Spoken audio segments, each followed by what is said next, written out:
social media, and recruiting. This is the Athletic Scholarship Podcast, episode number 131. It's Free Coaching February, and I'm John Fugler, your Athletic Scholarship Coach and the host of the Athletic Scholarship Podcast. Thanks for joining me. I'm looking forward to this month, and I'll just start right away and saying, send me your questions. We're dedicating this month to answering those questions as part of our Free Coaching February. Got a couple of kickoff questions here to start with, and one of them is about social media, and that's a hot topic. We're going to deal with that, and got some information that might be a little bit startling to you that I want to share. So we'll get to that. And first, I just got to say welcome. I mentioned I'm John Fugler. I am the CEO of Recruit Me and an athletic scholarship coach. This podcast is 15 minutes that will change your scholarship future. So I dig in and give you takeaways you can use immediately. You can find every episode on my website at recruitme.com, but it's easier on one of your favorite podcast apps. So find me there and subscribe. And then every week you'll get a notice that it comes up. Every Tuesday we do this. Usually every Tuesday. Last couple weeks had a glitch and then had to do it on location. On location from Europe. If you haven't listened to last week's episode, go hear what that sounds like. The topic is 5 free recruiting resources. Check that out and let me know what you think. Also want you to check out my website for the Recruiting Power Pack. Speaking of free, it's a must for every high school sports family. You get the first steps to an athletic scholarship. It's a very easy, short PDF that will launch your scholarship pursuit. Secondly, it's an audio that I recorded on when and how to use video. You just download that. And then the third thing is the player profile or resume template. You can create that most important document using the template. It's all at recruitme.com. And be sure to check out RecruitMe 3.0 when you get there, recruitme.com/system to find that. I am looking forward to this. We're just coming off the Super Bowl, of course. I don't know who you were rooting for, but, well, you got to admit, the best team really did win. Barely. It was close. The best team doesn't always win, as we know, and that's happened a lot in the Super Bowl. One of the things I'm reminded of, I used to be a Baltimore Colts fan. For those of you who have been around long enough to know, it wasn't always the Indianapolis Colts. It was Baltimore till they hightailed it out of town in the middle of the night and lost my fandom. They aren't my team anymore. My team that was mine after that, the San Diego Chargers, also left town. I don't know what it is about this. Anyway, I've disowned them as well. But remember the Super Bowl with Joe Namath? You see Joe yesterday in the commercial with all the star NFL players. That was an awesome commercial. But Joe Namath, a quarterback for the Jets, when they played the Colts in the 60s for Super Bowl, the Colts heavily favored. And yet Joe Namath all week long just making a pest of himself and just annoying and saying, we're going to win. We're going to beat the Colts. We're going to beat the Colts. I mean, just really talking trash about the Colts. And Joe Namath, he had a big head anyway. So everybody was going, that's not going to happen. The Colts were much better than the Jets, but the Jets won that game. I think it was 16-7. Unbelievable. What he said came true. It was probably the biggest upset still in Super Bowl history. But here we are, post-Super Bowl. I got a couple kickoff questions, as I was telling you about. My last football analogy for now, we'll pack that up and put that away. And I want to let you know there's a special edition of the Athletic Scholarship Podcast coming up either this week or next week. The title of it is Equipped for Life. Equipped for Life. And I'll have that for you, as I mentioned, either this week or next week. Let's get into the questions here. Thank you for sending yours in. And if you haven't sent yours in yet, John at recruitme.com. And there's also a link in my show notes. So I think I'll start with, let's start with Mark's question. Mark McClure asks me this, a quick question. He said, when contacting a school for the first time with the intro email and profile, which is the introductory packet, which of the following is the best approach? 1, it's multiple choice. Good. It's multiple choice. I can get this right. 1, only send the email to the head coach. 2, Send the email to all of the coaches as a separate email to each. And third, or three, send the email to all of the coaches under the same cover, the same email. All right. So those of you in the audience now, let's see how many vote for number one, how many vote for number two, and how many vote for number three. He said the same question would apply for updates as well. We've been debating this in our house for the past week, and I thought I'd run it by you. Well, Mark, thank you for entrusting me with this question. I'm not going to give you a straight answer. I can give you a most of the time answer. Most of the time, I would just send to the head coach. Send it right to the top. Because that coach, if he's got a recruiting coach, he or she has a recruiting coach, they'll pass it along to the recruiting coach. A lot of sports, the smaller, minor sports, they assign somebody to recruiting, but the head coach still does recruiting on his own or her own. And that is a key player in this. In a sport like football, especially at the D1 level, the head coach, unless it's the top tier recruit, will not do the recruiting. And they do have recruiting coaches underneath them. If you're in football, I would recommend sending it to the recruiting coach. Even if you're in a minor sport and you know who the recruiting coach is, I would recommend also sending to the recruiting coach and the head coach. Get that? Minor sport, recruiting coach, and head coach, or just the head coach. That's fine.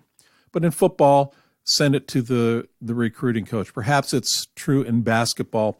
At some schools as well.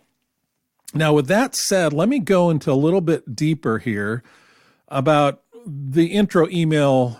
I'll call them rules, guidelines here. I got 3 guidelines for you as you pursue this. Because what Mark is talking about here, for those who aren't familiar, I talk about the introductory packet, which is the email and your profile or resume. I mentioned the profile as a freebie you get with if you go to recruitme.com, and I encourage you to pick that up. But the email and the profile is the intro packet. And here are the rules and guidelines I'd like to give you for an introductory email. 1, keep it short. I helped somebody a couple weeks ago work on their introductory email, and it was well written. It was very well written. It was engaging, but it was just too long. And what's going to happen is as a coach reads through it, he or she's going to lose interest.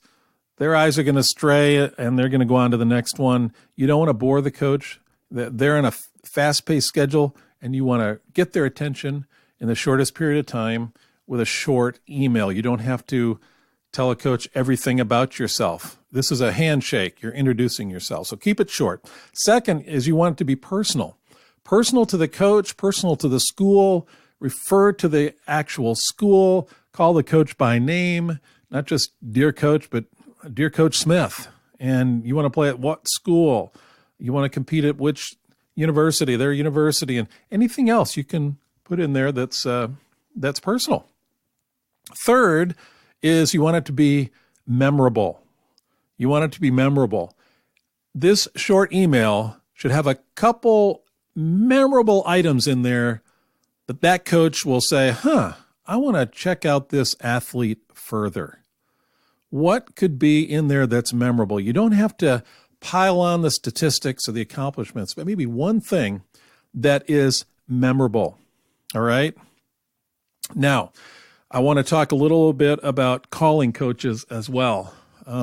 Mark, you asked this question, and I'm getting a little bit deeper, but I feel this is all necessary as we talk about how to make this most effective.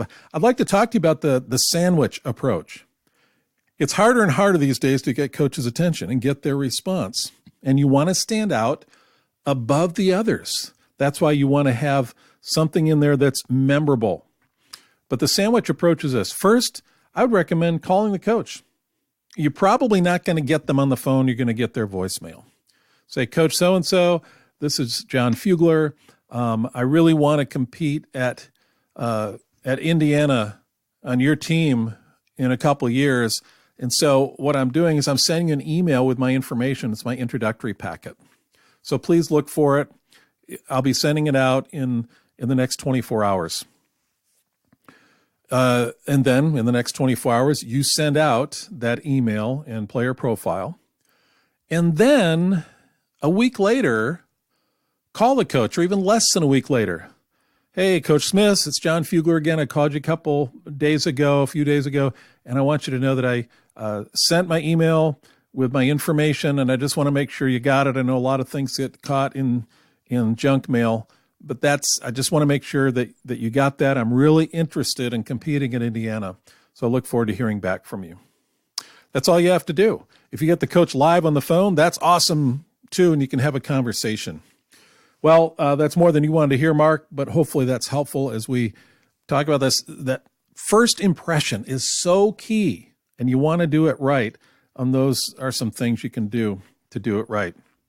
I'm running out of time. I know I'm going to go over on this, but this next topic is extremely important. It's a real hot topic. It's about social media, as I mentioned at the top of the show. This comes from Michael Mix. He says, social media and recruiting. Is having the athlete's social media accounts set to private make the coaches suspicious or leery? Interesting question. I've never been asked that question before. However, I am sure that you as a parent don't want your son or daughter to have their social media account public to everybody, period. And that's the most important thing, is their safety. And you, I think, as a parent, want to protect their privacy. Therefore, if a coach wants to see your son or daughter's Facebook account or Twitter post, they can see some of them. Anyway, just by looking. They can then go and request, if they're being recruited, then the coach can request to be friended so they can see all the social media posts. And that's the way I would recommend it. You want to wait till that relationship is there, and then have your son or daughter give permission. I don't think coaches are suspicious or leery if the accounts are private. No, not at all.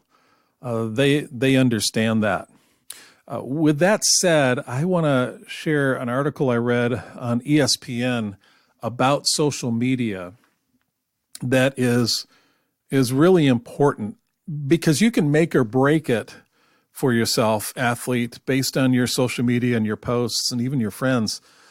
And this article spells it out so well, because coaches can see, even if you think it's private, they'll see some of the things. They can do Google searches on you, and they can find out more than you think they can, and it's important to them. Here's what the article says. For one reason or another, many recruits forget their friends aren't the only ones with access to their accounts. Coaches can easily see what recruits post, retweet, favorite, like, and share. And in many cases, they can also see what a prospect's inner circle of friends is doing. This past September, SMU defensive coordinator Van Malone tweeted a redacted dossier on one of the Mustangs' commitments that provided an example of how deep some schools go with their social media monitoring. So they're charting it out here. Many recruiters say their school doesn't go to the same extreme as SMU does, but if recruits think somebody is not watching their every move, they're greatly mistaken. And it has a picture of what this dossier or this one sheet looks like, and it has an update on the prospect's Twitter posts and the observations, updated as of September 14th. That says, language and inappropriate videos or language in his retweets. Second bullet point, encouraging tweets between him and friends for a teammate who still hasn't received an offer. Retweeted multiple tweets which mentioned him in a rival's interview talking about his game and SMU visit. Multiple tweets about his game. He thanks God and exchanges thanks and congratulations with teammates and friends. So as you can see, they're not just writing up the good things or the bad things. It's the good and bad. They're just making observations. The article goes on to say, every single school does it. Oregon State player personnel and on-campus visiting recruiter Derek Ray said, you have to, especially since you're investing almost $500,000 in a player's development over a 4 or 5 year period. No matter how the monitoring takes place, it's clear somebody is watching, and the picture they see is not always pretty. There are numerous examples of recruits having scholarships pulled or completely drop because of social media entanglements. It's very, very gray, Ray said. I think that's something that makes this whole social media world with recruiting so fascinating, but also scary. What might be a red flag for us at Oregon State might not be a red flag for somebody else at a different school. Gunderson said he believes the line of what is and what isn't acceptable hasn't been defined yet, mainly because everything is moving at warp speed. Wow. So it's I'll put a link to this article in my show notes. Article's a couple years old, but that all this is relevant. And I wanted to share that with you since you asked about social media. And you could say a whole lot more about that. Well, we're it for the first episode of our series on Free Coaching February. And you are the one who's going to make it possible next week by submitting your question to John at recruitme.com. I look forward to having you send that to me. And I may not have the answer. If not, I'll find the answer for you, okay? If you have other opinions on answers on the questions that I answered today, feel free to go ahead and shoot me an email.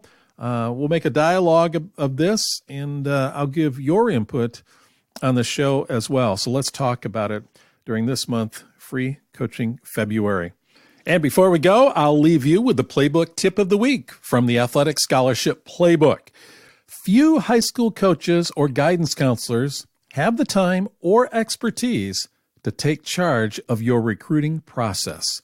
You need to own it and do it.